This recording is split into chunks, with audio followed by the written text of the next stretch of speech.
अस्सलामुअलैकुम स्टूडेंट्स, कैसे हैं आप सब लोग। स्टूडेंट्स, आज हम बेसिकली जिस टॉपिक पे मेन आ गए हैं, बहुत इंपॉर्टेंट टॉपिक है, वो है manufacturing of rod iron from cast iron. Previously हम जो चीज़ डिस्कस करके आए थे, हमने कास्ट आयरन को डिस्कस किया, उसमें उसकी परसेंटेज डिस्कस की जो 2.5 से 4.5% थी। रॉट आयरन में परसेंटेज कितनी थी? 2.5 से 0.25 थी। यानी कि आपके पास जो हाई कंटेंट ऑफ कार्बन से आपने कम कंटेंट ऑफ कार्बन बची, यानी कि जितना कार्बन कंटेंट कम हो जाएगी उतनी ही चीज़ प्योरीफाई। देखो, मेन चीज़ आपके पास क्या है? आयरन मौजूद है।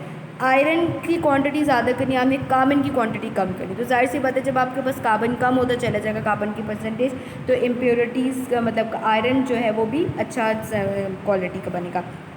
ये जैसे कि डायग्राम में आपको नज़र आ रहा है, ये जो पूरी फर्नेस है, इसका नाम जो है, इसका नाम है, इसको हम कहते हैं पुडलिंग फर्नेस का नाम दे देते हैं। अच्छा, ये पुडलिंग फर्नेस भी कहलाती है। इसके अलावा ये जो है आपके पास क्या कहलाती है? रिवर्सबिटरी फर्नेस का भी इसको दूसरे अल्फाज में नाम दिया जाता है। अब इसमें सबसे पहला होता है कि इसमें आपने क्या करना था, फ्रॉम द कास्ट आयरन से बाय द पुडलिंग प्रोसेस के थ्रू आपने कास्ट आयरन को हीट करना है इन द रिवर्बरेटरी फर्नेस में। तो हम उसको कौन सा कहते हैं? पुडलिंग फर्नेस का नाम देते हैं। अच्छा, इसमें this furnace has a low क्या है, this furnace has a low roof to deflect the hot gases. अच्छा, इसमें क्या है? देखो, ये जो इसकी ये जो आपको नज़र आ रही है, जो रूफ़ नज़र आ रही है, इसमें और जो बेसिकली ये जो पोर्शन है, इनके बीच में गैप कम है। तो यानी कि जो इसकी रूफ़ इसलिए छोटी है ताकि इस प्रोसेस में जितनी भी स्टीम या जो कुछ भी हो, तो रूफ़ छोटी होने की वजह से वो इमीडिएट जो है वो गैसेस डिफ्लेक्ट डाउनवर्ड हो जाएं, या चिमनी के ज़रिए से वो बाहर जाने में उसको जल्दी आसानी हो जाएगी।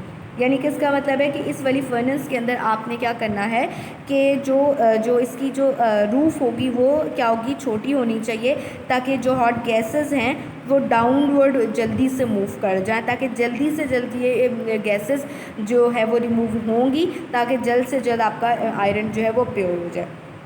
अच्छा, इस प्रोसेस में आपके पास क्या होता है कि the head of a furnace is lined with the haematite. अच्छा, ये जो हेड है, ये वाला जो प्रो है, इसमें ना आपने इंटरनल लाइनिंग जो है वो किसकी दी होती है? हेमाटाइट की दी होती है। अब हेमाटाइट का फार्मूला आपके पास क्या होता है? इसका फार्मूला आता है Fe2, आपके पास आता है O3 आता है। ये हेमाटाइट की इसके अंदर लाइनिंग होती है। अच्छा, ये हेमाटाइट की अगर लाइनिंग है तो इसका मतलब इसका क्या रीज़न होती है? जब हम ये जो खिड़कियाँ से आपको नज़र आ रही है, ये छोटी सी नज़र आ रही, इसके थ्रू जो हमारे पास जो भी ओर होता है आयरन का, वो इसके अंदर डाला जाता है। ठीक है, अब भी जब इसके अंदर जो ओर इसके अंदर डाला जाता है, तो with the help of poodle, जिसका हम आम ज़बान में कहेंगे बेलचों की मदद से ओर्स इसके अंदर डाले जाते हैं। अब चूँकि फर्नेस में यहाँ से आपके पास क्या होता है कि फर्नेस में जो है क्या होता है कि कोयले के ज़रिए या किसी फ्यूल के ज़रिए इसको जो है हॉट गैसेस इसके अंदर जो है वो इंट्रोड्यूस करवाई जाती हैं। अब चूँकि हॉट गैसेस जब इसके अंदर इंट्रोड्यूस करवाई जाती है, तो यहाँ पे जो लाइनिंग आपके पास हेमाटाइट की नज़र आ रही है। अब यहाँ पर क्या होता है कि विद दी हेल्प ऑफ स्टेरर्स है या पुडल्स है या लॉग आयरन रॉड की मदद से हम डोर्स, ये जैसे कि मैंने आपको नज़र आ रहा है ना, ये छोटे छोटे डोर्स हैं एक किस्म के, इसकी मदद से क्या किया जाता है कि जो आपके पास जो भी ओर होता है कास्ट आयरन को इंट्रोड्यूस करवाया जाता है। अब असल में फंक्शन ये क्या होता है कि हेमाटाइट क्या कर रही है, क्यों लाइनिंग इसकी हेमाटाइट की दी हुई थी? इसमें क्या होता है कि जो हेमाटाइट आपके पास होता है वो ऑक्सीजन सप्लाई करता है। जैसे कि हेमाटाइट का फार्मूला क्या था? Fe2O3 है। तो ये हेमाटाइट ये वाला ऑक्सीजन प्रोवाइड करेगा टू द इम्प्योरिटीज़ है।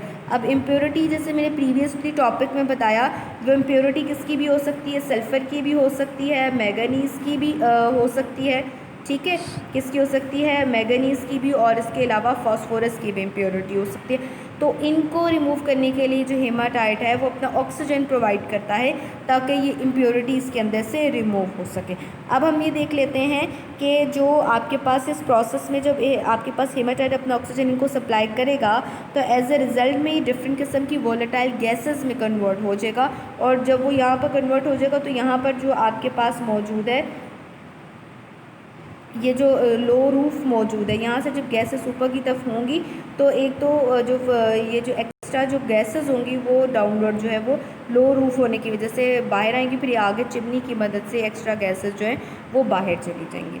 अब हम केमिकल रिएक्शन देख लेते हैं इसमें। देखो, अगर आपके पास कार्बन कंटेंट चूँकि कास्ट आयरन में बहुत ज़्यादा है, कास्ट आयरन में जो कार्बन है वो 2.5 से 4.5% मौजूद होता है। अब कार्बन क्वांटिटी कम करेंगे तो रॉट आयरन बनेगा, क्योंकि रॉट आयरन में कार्बन कंटेंट 0.12 से 0.25 तक आता है। सबसे पहले कार्बन के 3 मॉलिक्यूल्स जो आपके पास हैं, ये जिस तरह से नज़र आ रहा है, 3 कार्बन जो हैं हेमाटाइट के साथ रिएक्शन करता है। अब हेमाटाइट क्या करता है कि अपना जो ये वाला जो ऑक्सीजन है वो किसको दे देता है, कार्बन को दे देता है। तो वो अपने आप को कार्बन मोनोऑक्साइड गैस में और रिजल्टेंट में किसको रिलीज़ कर देता है, आयरन में रिलीज़ कर देता है। फिर इसके बाद आपके पास क्या, अगर इम्प्योरिटी सल्फ़र की होती है तो जो हेमाटाइट है अपना ये ऑक्सीजन इसको सल्फ़र को देकर सल्फ़र डाइऑक्साइड गैस में, कार्बन डाइऑक्साइड गैस में और सल्फ़र डाइऑक्साइड गैस में कन्वर्ट कर देता है। फिर इसके बाद क्या है कि अगर कार्बन को फर्दर ज़्यादा है, ठीक है, तो फिर वो फर्दर इसके साथ रिएक्शन करके 3 molecules of carbon dioxide gas को बनाते थे। फिर इसी तरीके से अगर आपके पास इम्प्योरिटी जो है किसकी आ रही है, मैंगनीज़ की आ रही है, तो चूँकि ये फर्नेस ओपन एयर में हो रहा है तो एटमॉस्फेरिक ऑक्सीजन के साथ रिएक्शन करके क्या बना देता है, मैंगनीज़ ऑक्साइड है। अब यही मैंगनीज़ ऑक्साइड जो है, अगर चूँकि इसके अंदर जो है अगर जब ये प्रोसेस हो रहा होता है तो इसके अंदर कुछ अमाउंट ऑफ क्या डाली जाती है आपके पास, इम्प्योरिटी सिलिकॉन की तो नहीं डाली जाती, मगर अगर इस हेमाटाइट के अंदर सिलिकॉन मौजूद होता है, ठीक है, तो ज़ाहिर से बात है चूँकि ये ओपन फर्नेस में हो रहा है तो ऑक्सीजन के साथ रिएक्शन करके सिलिकॉन डाइऑक्साइड बनाता है। अब यही सिलिकॉन डाइऑक्साइड मैंगनीज़ ऑक्साइड के साथ रिएक्शन करता है तो मैंगनीज़ सिलिकेट बना देता है। सिलिकेट की निशानी क्या होती है कि Si के साथ O3 होगा, 2 नहीं होगा, तो सिलिकेट्स बनाएगा। जो स्लैग जो है वो झाग की शक्ल में at the top of the mixture जो है वो आना शुरू हो जाएगी। फिर इसके बाद आपके पास क्या है कि अगर आपके पास इम्प्योरिटी फॉस्फोरस की हुई तो ऑक्सीजन के साथ रिएक्शन करके फॉस्फोरस पेंटाऑक्साइड में चेंज कर देता है, और यही हेमाटाइट फॉस्फोरस पेंटाऑक्साइड के साथ मज़ीद रिएक्शन करके आपके पास आयरन फॉस्फेट या स्लैग की शक्ल में बन जाएगा। अब जब ये इम्प्योरिटी सारी आ गई तो इम्प्योरिटी आने के बाद जो है with the removal of impurities the melting point of metal rises and becomes a semi solid मास। यानी कि इसका मतलब क्या है कि जब फॉस्फोरस पेंटॉक्साइड से स्लैग दोनों रिमूव हो रहे, कार्बन मोनोऑक्साइड रिमूव हो रही है, सल्फर डाइऑक्साइड रिमूव हो रही है, तो जैसे ही तमाम जाएंगे तो मेल्टिंग पॉइंट अराइज हो जाएगा, क्योंकि आयरन का मेल्टिंग पॉइंट जब वो ओर्स की शक्ल में होता है तो मेल्टिंग एंड बॉइलिंग पॉइंट कम होता है क्योंकि ओर्स की वजह से। मगर जैसे ही ओर्स में से जो बाकी चीज़ें कार्बन डाइऑक्साइड और बाकी गैसेस की शक्ल में निकलेंगी तो ये एकदम अपने आप को सेमी सॉलिड मास में कन्वर्ट कर देता है। तो फिर इसके बाद क्या करा जाता है कि जब सेमी सॉलिड में आ जाता है तो ये जब गर्म होता है तो डिफरेंट बॉल्स और जिस किस्म की शेप में इसको बाहर निकालना, तो कुछ तो ऐसे पिघली हुई हालत में या किसी लंबे रॉड्स की शक्ल में, कुछ स्क्वायर शक्ल में आ जाते हैं। तो चूँकि जब ये लोहा गर्म होता है तो उसी वक्त हैमर करके या स्क्वीजिंग करके डिफरेंट किस्म की इसको शेप्स के अंदर कन्वर्ट कर दिया जाता है।